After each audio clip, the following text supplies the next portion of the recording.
This is my first time being a candidate in general. I jumped in this race because um, I am someone that wants to help move Dayton forward. I believe I have fresh ideas, fresh perspectives, with experience.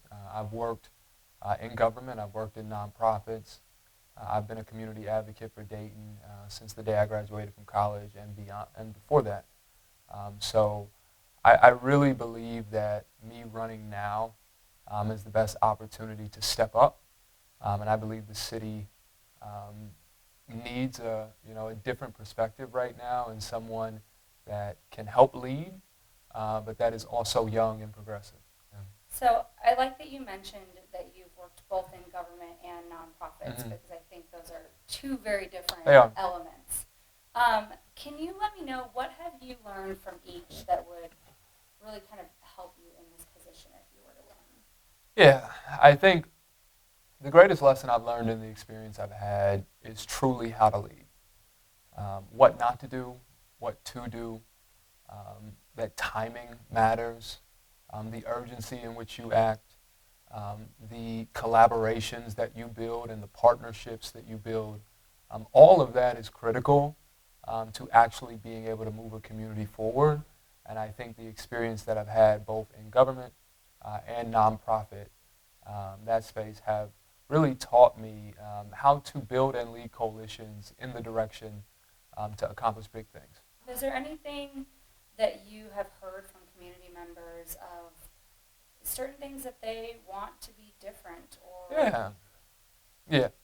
I would say, as I've been knocking doors, as I've been talking to residents, one of the greatest things that I've consistently heard, and something that is a number one priority of mine, is beautifying our neighborhoods. Residents of this community, they pay taxes, right? They take care of their homes, and they want to live in neighborhoods that are stable, that are safe, that are thriving, that have businesses that they, can meet their needs within. So that is really kind of cornerstone and foundational to my campaign priorities is generally prioritizing and uplifting the needs of residents and trying to strengthen our neighborhoods so that anyone living, doing business, and or visiting the city of Dayton can recognize that this is a great place to live. so if I had to ask you, what are your top three priorities Yeah. or like key issues that Mhm. would be important off the bat? Could Mhm. you explain that to me? Yeah, there are three main issues that I will be uplifting throughout this campaign, and hopefully, if I'm successful, working on quite heavily. Number one is neighborhood improvement, which I just spoke about. The other is public safety. While I was at the city, I worked heavily on the up-and-coming violence intervention program, trying to reduce homicides in the city and intervene in targeted areas of neighborhoods. And third is economic justice, lowering the barriers, streamlining processes, really creating stronger systems so that it's easier to do business in the city of Dayton, but so that folks who may have a great idea or a concept that just need a chance, right, and an opportunity and support, trying to really make it easier for them to build out their ideas and their business here in Dayton. We've seen a lot of movement and development in downtown and new businesses come in, but recently we've also seen some of these businesses not be able to sustain themselves. So what's your, opinion, because you have worked in government, what's your opinion on helping these businesses? Yeah. I know Oregon District is a big place that's talked about a lot, Mhm. but helping them stay and maybe helping bring people from the more suburban cities Yeah, downtown. absolutely, absolutely. So first, I want to kind of contextually say that as it relates to downtown, I've been um, I have enough experience in government to recognize. I mean, one of the first lessons I learned was that you have to strengthen a city's core. You have to stabilize a city's core because without that core, a city just cannot be strong. So downtown is critical to Dayton's growth, but I do believe we have to do both and, right? We have to grow downtown. We have to incentivize investment downtown. while simultaneously really beautifying our neighborhoods and trying to meet the needs of residents who don't live in downtown. So that to me is the direction the city's trying to go, and that's the direction that I would want to help lead. As it relates to some of the businesses that have been struggling or closed their doors, I think the key thing is really making Dayton a destination, right? A business cannot survive without population, without foot traffic. So I think it is incumbent upon folks that want elected office in this community to really try to champion this city and do everything in our power to make Dayton a destination, as I said, a place that people want to move, a place that people want to visit. And if that is the case, if we're increasing our population, then my hope is inevitably those businesses will do better. There are obviously support networks and particular spaces that do small business support, and those exist. But I think the place of the city is to just create a better living environment, right? A better environment for people to shop, eat, dine, all of those things.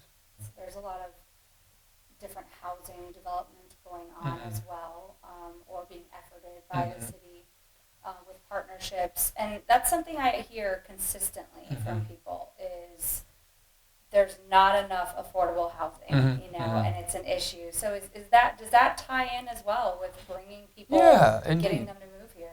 I would say that we have to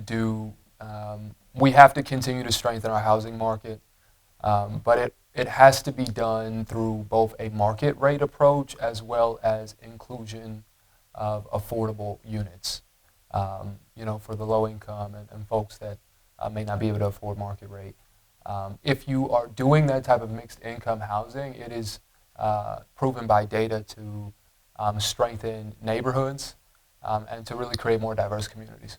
What's your idea of getting a handle on some of the violent crime we've seen? So let me just first say, I understand. I live in Five Oaks. It's not too far from Grandview Hospital. But I don't think the hospital is the only reason I hear sirens quite often. I hear sirens because police are responding to 911 calls. So I get it. I certainly get it. As I talk to residents, as I have engaged with families that have lost loved ones, as I have read some of these stories, it's heartbreaking. It's traumatizing, and it's unacceptable. My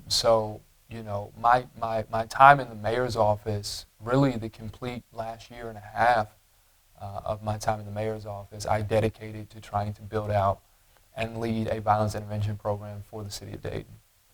This particular program is nationally credited.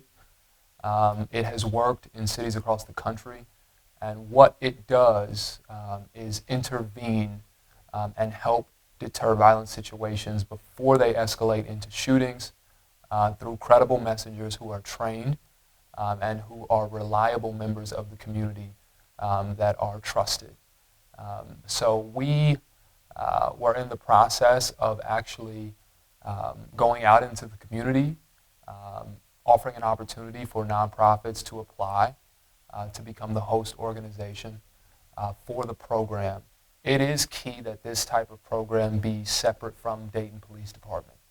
They are supposed to work in tandem, but not necessarily, we don't necessarily want a violence intervention program to be perceived or work as a deputy operation to the Dayton Police Department, right? So while they will support the work of Dayton Police Department, they're not police officers, right? They won't be carrying guns. They won't have a badge.